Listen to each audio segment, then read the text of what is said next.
शिवाय। श्री शिव महापुराण रुद्र संहिता पहला अध्याय। ऋषियों की जिज्ञासा। ऋषि मुनि सब बोले, हर्षाई देव हमें शिव कथा सुनाई।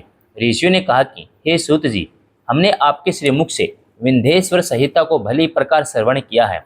उसके सुनने से हमें महान हर्ष और आनंद प्राप्त हुआ है। अब आप हमें रुद्र संहिता की कथा सुनाने की कृपा करें। आपके द्वारा उस कथा से हम भगवान शिव का प्रकट होना, जगत जननी माता पार्वती की जन्म कथा, शिवजी और पार्वती का विवाह आदि लीलाएं जान सकेंगे। ऋषियों के वचन सुनकर श्री सूत जी बोले, हे महर्षियों, आप लोगों की भक्ति धन्य है। आपके हृदय में भगवान शिव की इस परम पुनीत कथा में इतनी भक्ति और श्रद्धा देखकर मैं धन्य हुआ। आपका प्रश्न अति उत्तम है। आपके इन भक्ति भावना से प्रेरित प्रश्नों की प्रशंसा मैं कहाँ तक करूँ। वे गंगा जल के समान निर्मल और पुण्यशील हैं। इनको करने वाले, कहने वाले और पूछने वाले तीनों का कल्याण होता है। हे द्विजो, मैं आपकी इच्छा जानकर उसकी पूर्ति के लिए भगवान शिव की परम कल्याणमय कथा को वर्णन करता हूँ। आप ध्यान पूर्वक सुने।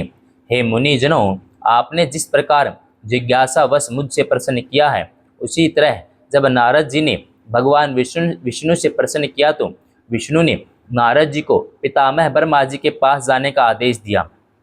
तब नारद जी ने ब्रह्मा जी के पास जाकर शिव कथा श्रवण करने का मनोरथ प्रकट किया। नारद के वचन सुन भगवान ब्रह्मा देवादि देव सदाशिव शिव की भक्ति में झूम उठे और उन्होंने प्रसन्न होकर शिव कथा का वर्णन करना प्रारंभ किया। इतनी बात सुनते ही ऋषियों ने कहा, हे सूत जी, आप कृपा नारद जी और ब्रह्मा जी के संवाद को संक्षेप में न कहकर विस्तार के साथ सुनाइए। आपके वचनों से हमें आनंद प्राप्त होता है। विस्तार से हम शिव लीला को सुनने की इच्छा रखते हैं, अतः आप हमें पूर्ण रूप से सुनाइए। नागेंद्र हाराय त्रिलोचनाय भस्मरंगाय माहेश्वराय नित्याय सुधाय दिगंबराय तस्मै काराय ओम नमः शिवाय।